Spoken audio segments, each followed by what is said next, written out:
Welcome friends. आज मैं आपको इस वीडियो में बताने जा रहा हूं कि जो विटामिन्स होते हैं और उनसे होने वाली जो डिसीज़ेस होती हैं, जो बीमारियां होती हैं, वो मैं बताने जा रहा हूं। मतलब कुछ विटामिन, उनके रासायनिक नाम यानी कि केमिकल नेम्स, तो ये मैं आपको आज बताने जा रहा हूं। तो हिंदी इंग्लिश मैंने दोनों में कवर किए हैं। जब ये आप वीडियो देखेंगे तो शुरू में जो है मैंने हिंदी में पूरा बताया, हिंदी में टेक्स्ट है, और लास्ट में जो इंग्लिश मीडियम वाले स्टूडेंट हैं उनके लिए मैंने इंग्लिश में भी बताया हुआ है। तो आप पूरा वीडियो देखें, आपको बहुत ही क्लियर समझ में आएगा। तो हम स्टार्ट करते हैं। तो सबसे पहले हम बात करते हैं विटामिन ए। जो विटामिन ए होता है उसकी बात करते हैं। तो विटामिन ए है, इसका जो केमिकल नेम है, आपका केमिकल नेम जो होता है वो है आपका रेटिनॉल। तो केमिकल नेम हो गया आपका क्या, रेटिनॉल। ये आपको नाम याद रखने पड़ेंगे क्योंकि पेपर में पूछा जाता है कि रेटिनॉल किसका नाम है। तो विटामिन ए या फिर विटामिन ए का केमिकल नेम क्या है, रेटिनॉल। तो रेटिनॉल आपको याद रखना है, तो इसका हो जाएगा रेटिनॉल। अब इससे जो बीमारी या जो डिसीज होती है इसकी कमी से, मतलब विटामिन ए की कमी से, जिसको हम हिंदी में बात करें तो रतौंधी और इंग्लिश में बात करें तो नाइट ब्लाइंडनेस। रतौंधी और नाइट ब्लाइंडनेस मतलब रतौंधी में क्या होता है, जब सूरज ढल जाता है तो उसके बाद हमको दिखाई देना बंद हो जाता है। और अगर बात करें कि ये मतलब मिलेगा कहाँ से, तो गाजर आपको खाना चाहिए, उसके बाद दूध, मिल्क लेना चाहिए, अंडा, एग खाना चाहिए, और जितने भी फ्रूट्स वगैरह हैं सब में विटामिन ए अधिकतर पाया जाता है।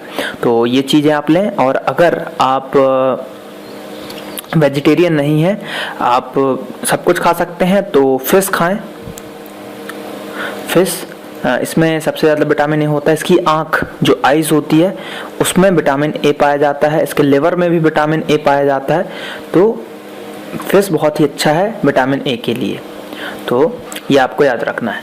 तो विटामिन ए का नाम क्या हो गया, रेटिनॉल, और इसकी कमी से रोग जो होता है वो होता है रतौंधी, नाइट ब्लाइंडनेस।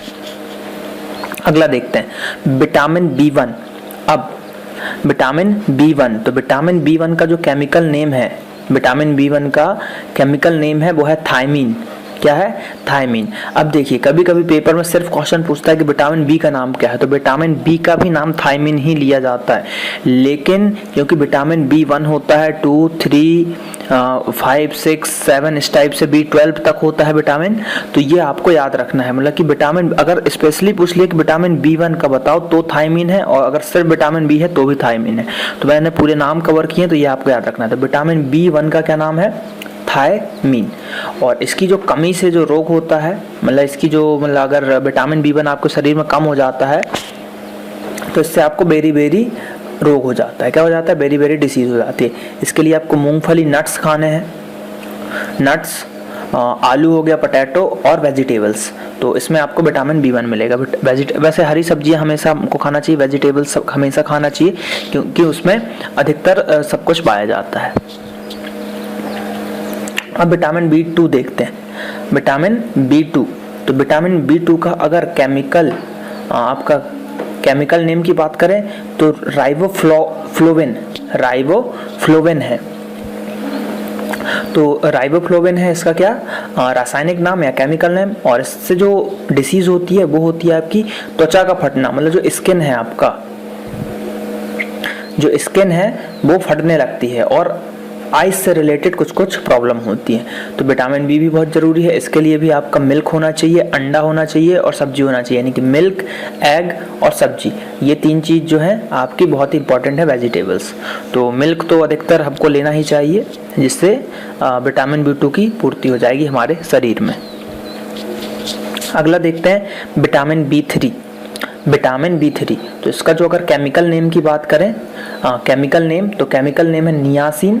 केमिकल नेम है नियासिन। और जब विटामिन बी3 की कमी होती है तो इससे जो रोग होता है मंद बुद्धि, मतलब मंद बुद्धि का है क्या हो गया कि मतलब जो माइंड थोड़ा सा कमज़ोर रहेगा, जो उससे मतलब दिमाग थोड़ा कम चलेगा। जैसे कि जो आयोडीन की कमी से हो जाता है तो वो ज़्यादा होता है, लेकिन अगर विटामिन बी3 की कमी होती है तो अब थोड़े से कम आपका मतलब शार्पनेस कम रहेगी, पढ़ाई लिखाई में कमज़ोर, ये सब। तो मंद बुद्धि होता है आपका। और बाल सफ़ेद, जो बाल सफ़ेद होते कम उम्र में बाल सफ़ेद हो जाते हैं, मतलब जैसे कि आपने देखा होगा 20 से 25 साल के होते हमारे बाल सफ़ेद हो जाते हैं, तो उसमें विटामिन B3 की कमी हो जाती है। तो आजकल ये सबसे ज़्यादा प्रॉब्लम है, लोग 18 से 19 साल में उनकी बाल सफ़ेद होने लगते हैं। विटामिन B3 के कारण होता है, उसका रासायनिक नाम होता है नियासिन। और इसके लिए मिल्क, एग, टमाटर और मांस, तो ये आपको खाना पड़ेगा। चिकन, मटन आप खाते रहिए, इससे विटामिन B3 की प्रॉब्लम नहीं होगी। टमाटर खाइए, कच्चे टमाटर सैलेड में, सलाद में खाइए, एग उबाल के खाइए और मिल्क पीजिए, तो इससे आपको विटामिन B3 की कमी नहीं होगी। अगला देखते हैं विटामिन B5। तो विटामिन B5 का नाम है पेंटोथेनिक। अब इसको याद ऐसे कर सकते हैं, देखिए B5 है, 5 को क्या पेंटा भी बोलते हैं हम, तो पेंटोथेनिक विटामिन B5 का क्या है आपका केमिकल नेम, क्या हो गया, केमिकल नेम हो गया आपका पेंटोथेनिक विटामिन B5 का। और इससे जो डिसीज़ होता है वो मानसिक विकार, जिसको पेलग्रा भी बोलते हैं आप, विटामिन B5 की कमी से होने वाले रोग। और इसके लिए आपको खाना है मांस और आलू यानी पोटैटो, और मांस आपको मटन, चिकन जो भी आप खा सकें, तो मांस आपको खाना है, तो ये बहुत ही इम्पोर्टेंट है। अगला देखते हैं विटामिन B6। तो विटामिन B6 में क्या है, विटामिन B6 का जो केमिकल नेम है, विटामिन B6 का केमिकल नेम है वो है पायरिडॉक्सिन है उसका रासायनिक नाम पायरिडॉक्सिन। और इसकी कमी से जो रोग होता है वो होता है एनीमिया रोग होता है इसकी कमी से, जो कि अधिकतर लेडीज में पाई जाती है। खून की कमी हो जाती है, ब्लड की कमी हो जाती है, खून की कमी हो जाती है। तो पायरिडॉक्सिन आपको याद रखना है। B6 होता है पायरिडॉक्सिन और एनीमिया। आजकल ये क्वेश्चन बहुत पूछा जा रहा है कि एनीमिया किस विटामिन की कमी से होता है, और वो पूरा देते हैं B1, B2, B3, B4 ऐसा, मतलब B1 दे देंगे, फिर A दे देंगे, B6 दे देंगे, D दे देंगे, तो B6 है आंसर। आपको सिर्फ B नहीं लगाना है, B6 लगाना है। और इसके लिए दूध खाइए, मतलब दूध पीजिए, मांस और हरी सब्जियां या वेजिटेबल्स तो हर चीज़ के लिए इम्पोर्टेंट है, तो ये चीज़ आपको लेना है। अगला देखते हैं विटामिन B7। तो इसका नाम है बायोटीन,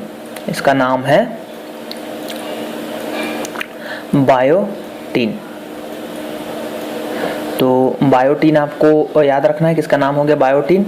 और इससे जो रोग होता है वो लकवा होता है, लकवा यानी कि पैरालिसिस जो हो जाता है वो, तो ये लकवा हो गया। और इसके लिए आपको अंडा लेना है और दूध लेना है। तो विटामिन B7 का नाम है बायोटीन, तो ये आपको याद रखना है, विटामिन B7 बायोटीन। और जो इससे डिसीज़ होता है वो लकवा होता है, और इसके स्रोत क्या है, अंडा और आपके मिल्क। अगला विटामिन B12 देखते हैं। B12 इसका नाम है साइनोकोबालमिन। इससे भी क्या होता है आपका एनीमिया, इससे भी होता है, खून की कमी आपकी इससे भी होती है, लेकिन जो मेन है वो होता है आपका B6 से, जो मेन वाला है वो B6 से ही आपका एनीमिया होता है। तो एनीमिया इसमें भी हो जाता है। विटामिन B, ये महिलाओं में इससे होता है, क्या होता है, B12 की कमी जो होता है, तो इसके लिए हम विटामिन B12 की गोलियां देते हैं महिलाओं को, खून की कमी को रोकने के लिए। और इसके लिए मांस और मिल्क बहुत ही इम्पोर्टेंट है। तो ये हो गया आंसर। इसका नाम आपको याद रखना है, अधिकतर नाम पूछता है कि साइनोकोबालमिन किसका नाम है, तो विटामिन B12 का नाम क्या है, साइनोकोबालमिन। अगला देखते हैं। अब B के खत्म हो गए, B1, B2 इस टाइप से B के खत्म हो गए। अब आते हैं विटामिन C पे। तो विटामिन C जो कि अधिकतर नींबू खट्टे पदार्थों में पाया जाता है, नींबू, संतरा और जो भी है आपके उसमें पाए जाते हैं। और इसका जो अगर बात करें आपका केमिकल नेम का, तो एस्कॉर्बिक एसिड होता है इसका नाम, एस्कॉर्बिक एसिड। सबसे ज़्यादा रेलवे में पूछा जाने वाला क्वेश्चन अगर साइंस से आता है तो ये जरूर ही आएगा कि एस्कॉर्बिक एसिड किस विटामिन का नाम है या विटामिन C का नाम क्या होता है। तो एस्कॉर्बिक एसिड बहुत ही इम्पोर्टेंट। और जो इससे जो बीमारी होती है वो है स्कर्वी, ये मसूड़ों से रिलेटेड है, माउथ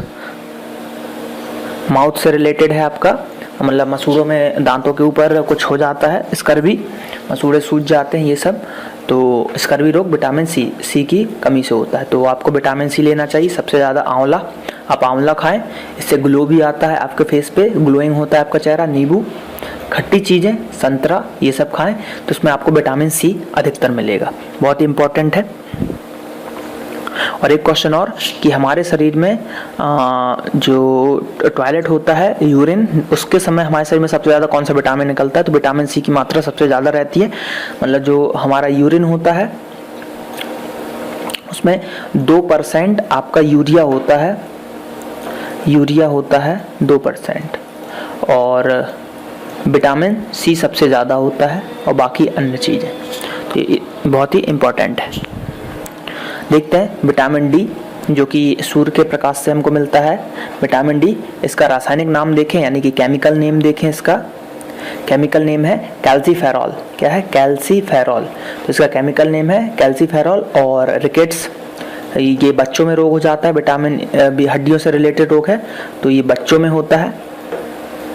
और अगर बड़ों में बात करें तो ऑस्ट्रोमलेशिया होता है, बड़ों में होता है ऑस्ट्रोमलेशिया। रिकेट्स बच्चों में, बड़ों में होता है ऑस्ट्रोमलेशिया। और सूर्य का प्रकाश और दूध और अंडा का जो पीला वाला भाग होता है, जिसको हम यॉक बोलते हैं, तो उसमें विटामिन डी होता है। तो ये आपको विटामिन डी सूर्य के प्रकाश के अलावा भी आपको मिल सकता है। तो कैल्सीफेरॉल विटामिन डी का नाम है, तो ये बहुत ही इंपॉर्टेंट थे। अब देखते हैं विटामिन ई। जो विटामिन ई है उसको बोलते हैं टैकोफेरॉल। विटामिन ई का क्या है? टैकोफेरॉल। क्या? टैकोफेरॉल। अब इसकी कमी से जो रोग होता है वो होता है जनन शक्ति का कम होना, यानी कि सेक्सुअल प्रॉब्लम होती है। सीधी सी बात है, सेक्सुअल प्रॉब्लम हो जाती है आपकी इस विटामिन की कमी से। और इसके लिए आपको खाना चाहिए हरी सब्जी, ग्रीन वेजिटेबल्स और मक्खन, उसके बाद अंकुरित अनाज वगैरह हो गए, चने हो गए, ये सब आपको खाना चाहिए। तो टैकोफेरॉल, विटामिन ई। अगला देखते हैं विटामिन के, जो कि बहुत ही इम्पोर्टेंट है। इसका केमिकल नेम होता है फ्लोक्विनोन। तो फ्लोक्विनोन क्या होता है? इसका आपका विटामिन के का रासायनिक नाम। और इसकी कमी से जो रोग होता है वो होता है रक्त का थक्का ना बनना। मतलब जैसे कि ये हमारा हैंड है और ये अगर कट गया थोड़ा सा, यहाँ से खून बहने लगता है, लेकिन अगर आप थोड़ा सा इसको दबा के रखें, थोड़ी देर बाद खून बंद हो जाता है, यानी कि यहाँ पे खून जम जाता है, क्लॉटिंग हो जाती है उसकी, और फिर अंदर से जो ब्लड है बाहर नहीं निकलता।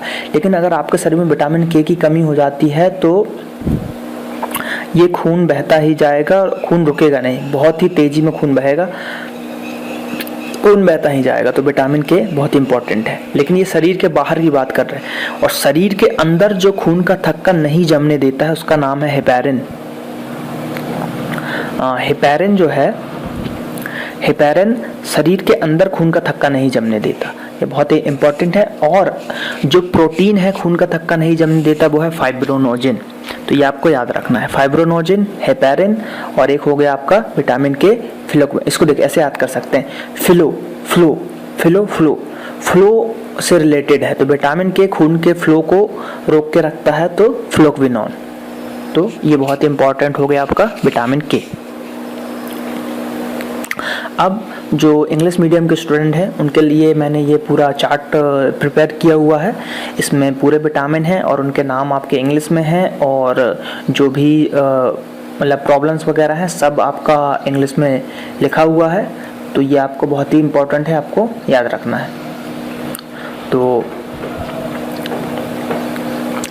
यहाँ पे अगर बात करते हैं तो विटामिन ए, जैसा कि मैं बता चुका हूँ, retinol, vitamin B thiamine, vitamin मतलब B1 thiamine, B2 riboflavin, vitamin B3 niacin, vitamin 5 pantothenate, और विटामिन B6 जो बताया था मैंने pyridoxine, vitamin B12 and vitamin C ascorbic acid, vitamin D, आपका जो विटामिन डी था उसका क्या था?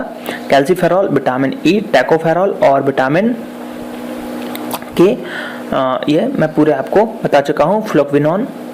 तो ये इंग्लिश मीडियम वालों के लिए है, आप इंग्लिश में पूरे देख सकते हैं। जो बीमारियाँ थी जैसे night blindness, skin dryness, beri इस टाइप की, मसल्स क्रैम्प, एनीमिया, स्कर्बी जो भी थी, फेलियर टू क्लॉट ब्लड, तो ये चीज़ें हैं इंग्लिश मीडियम वालों के लिए। आप वीडियो को यहाँ पे पुश करके नोट डाउन भी कर सकते हैं और इंग्लिश से रिलेटेड चीज़ें पढ़ सकते हैं, और बाकी मैंने हिंदी में पूरा एक्सप्लेन किया हुआ है, तो वो आप वहाँ से देख सकते हैं। तो मैंने दोनों हिंदी मीडियम और इंग्लिश मीडियम के स्टूडेंट्स के लिए मैंने कवर किया है। तो इसमें आप पूरे नाम देख सकते हैं विटामिन के। अगर ये चार्ट एक बार आप पढ़ लेते हैं, हिंदी मीडियम वाले भी पढ़ सकते हैं, इंग्लिश मीडियम वालों को तो कोई प्रॉब्लम ही नहीं होगी। और मैंने एक्सप्लेन दोनों के लिए किया हुआ है, दोनों लोगों को अच्छे से एक्सप्लेन आ जाएगा। आप पूरा वीडियो देखें शुरू से, और इस चार्ट को भी आप देख सकते हैं। तो ये मैंने विटामिन और उससे रिलेटेड डिसीज़ों को कवर किया है इस वीडियो में। आपको अगर ये वीडियो अच्छा लगा हो तो आप मेरे चैनल को सब्सक्राइब कर सकते हैं। ज़्यादा से ज़्यादा मेरे इस चैनल को सब्सक्राइब करें, और वीडियो को लाइक करें, कमेंट करें, शेयर करें। व्हाट्सएप, ट्विटर, फेसबुक, जहाँ भी आप शेयर कर सकते हैं, वीडियो को ज़्यादा से ज़्यादा शेयर करें। और अगर आपको अच्छा लगा हो ये चैनल तो मेरे चैनल को सब्सक्राइब करें। Thank you.